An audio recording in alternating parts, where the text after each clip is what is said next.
Generally लोगों ने शायद काफी लोगों से ये सवाल पूछा जाता है कि भाई आपने जब अंशुल को पहली बार देखा तो आपको कैसा लगा था, कि आपको अंशुल के अंदर वो पोटेंशियल दिखी थी नहीं दिखी थी। आज मैं अंशुल से उल्टा सवाल करने की कोशिश करूंगा कि जब अंशुल अपनी एकेडमी क्रॉस ट्रेन में आया था, जहाँ पे हम अभी ट्रेनिंग कर रहे हैं, जहाँ पे हम दोनों ट्रेनिंग करते हैं, वहाँ पे अंशुल का बाकी लोगों को लेके क्या इंप्रेशन था पहली बार। तो मैं स्टार्ट करता हूँ। सबसे पहला हमारे कोच सिद्धार्थ। कोच सिट का इम्प्रेशन तो यही था कि मेरे को बहुत ही डर लगता था। इंटिमिडेटिंग पर्सनैलिटी है कोच सिट की वैसे, और मुझे बहुत डर लगता था बात करने में या कुछ भी बोलने में, और स्टूपिड तो साउंड नहीं करूंगा, बेवकूफ साउंड नहीं करूंगा उनके सामने।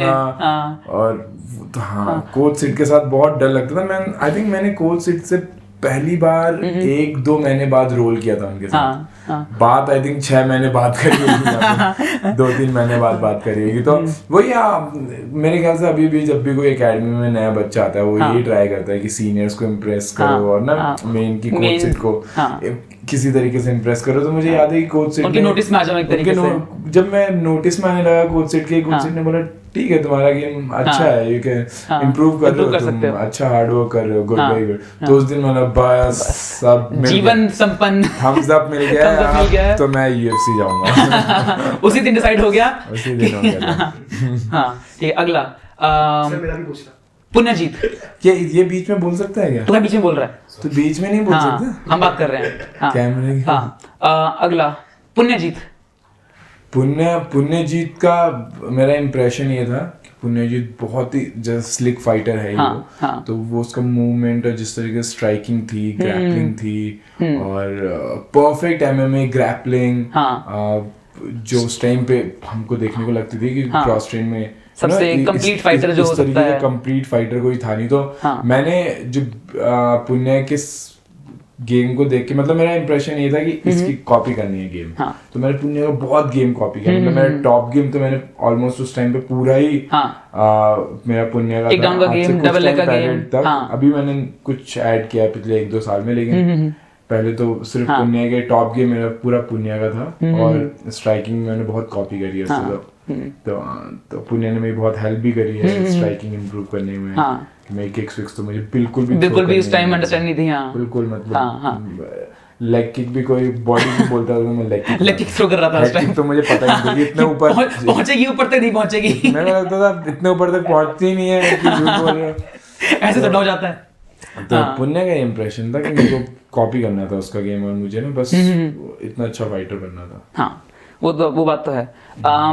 हमारे एक कोच जिनका हमारे ट्रेनिंग में बहुत बड़ा रोल रहा है, कोच इलियास।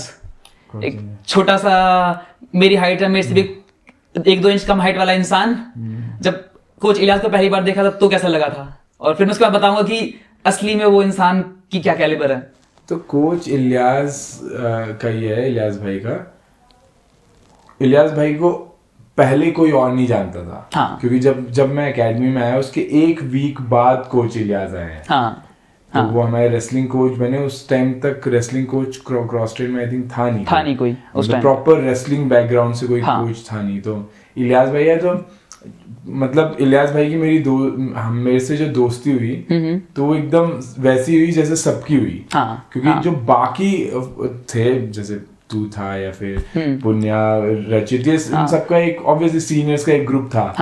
तो वो एक ग्रुप था, लेकिन इलियास भाई के साथ मेरा जल्दी से ग्रुप बन गया। वो भी नए थे, खुद भी नया था। तो और इलियास भाई का जो इम्प्रेशन था, मैंने बोला सीरियसली मैं बोल सकता हूँ कि अगर सर्कमस्टांसेस वो अफगानिस्तान से थे, अगर सब कुछ सही होता वो बंदा ओलंपिक गोल्ड मेडलिस्ट आदमी।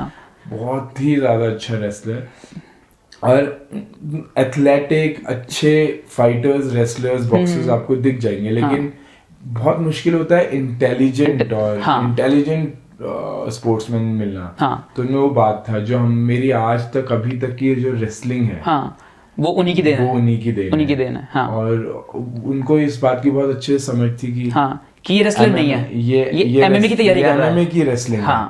तो उस तरीके मेरा पूरा गेम ढालना में जो पहली फाइट थी संजीत बुधवार, दूसरी अमित राज, जो उनका पूरा मेरा रेसलिंग का गेम था कि उसमें मैंने ज्यादातर ग्रैपलिंग की थी उस टाइम पे। तो उसमें सारे टेक डाउन्स वो सब प्लान होना।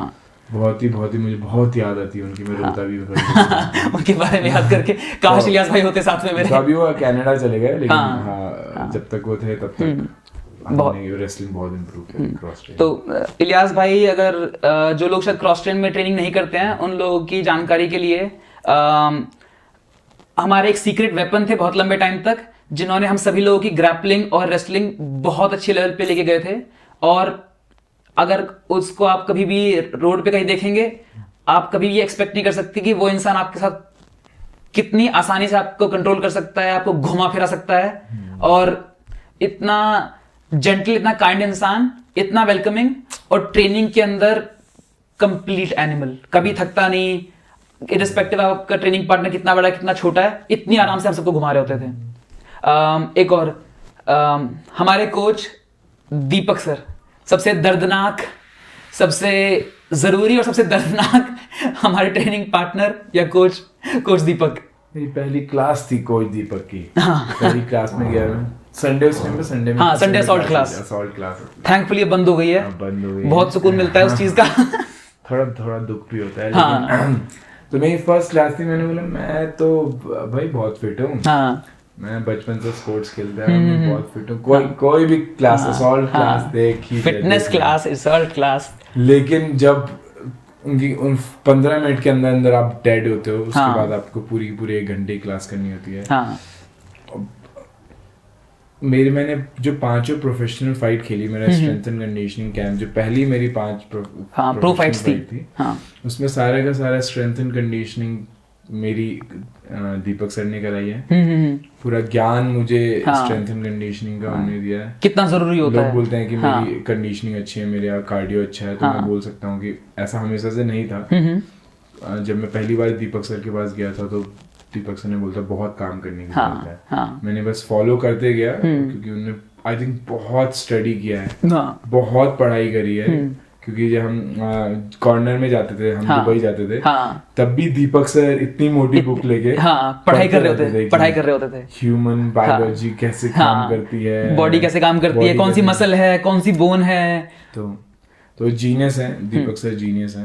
मैं बस यही चाहता हूँ कि मेरे पास थोड़ा और पैसा आ जाए, मैं दीपक सर को हमेशा अपने साथ रखूँ, जहाँ जाऊँ मैं अपने साथ लेके जाए उनको। एक एडिशनल सीक्रेट वेपन जिन्होंने गेम को बहुत इंप्रूव कराया, बट आई थिंक हम दोनों एग्री करेंगे, हमारे लिए सबसे ज्यादा पेनफुल ट्रेनिंग सेशंस जो होते थे, जिनके बारे में सोच के क्लास से पहले भी डर लग रहा होता था कि यार कल जाके अगला ट्रेनिंग सेशन दीपक सर के साथ है। तो दीपक सर की जो वो असॉल्ट बाइक होती थी, वो तो मैं आज भी देखता हूँ कहीं, मैं कहीं पे देखता हूँ तो मुझे वो फीलिंग आ जाती है, ट्रॉमा वापस आ जाता है। वो ना आपको जब आप ओवर ट्रेन करते हो, कभी कार्डियो बहुत ज्यादा ट्रेन करते हो, तो आपको वॉमिट होती है। तो मैंने दीपक सर की क्लास में 1-2 बार किया हुआ है, तो मैं जब भी मेरा मन खराब हो जाता है, मत दिखाओ ये चीज दोबारा से, असॉल्ट बाइक मत दिखाओ दोबारा से। बट आई थिंक सबसे हमारे पास जो सबसे अच्छे कोचेज है, उनमें से एक कोच दीपक, जिन्होंने सेल्फलेसली अंशुल की, मेरी ट्रेनिंग में, ऑलमोस्ट क्रॉस ट्रेन के जितने भी लोग हैं सबकी ट्रेनिंग में बहुत हेल्प की है, विदाउट कोई कुछ वापस मांगे हम लोगों से। उन्हें बस दिखता था कि ये लोग अच्छे हैं, इनकी हेल्प की जा सकती है, ये लोग अच्छा काम करेंगे आगे, विदाउट एनी डिमांड कि हमसे कुछ मांगे, पूरा खुले दिल से हमारी बहुत हेल्प की है।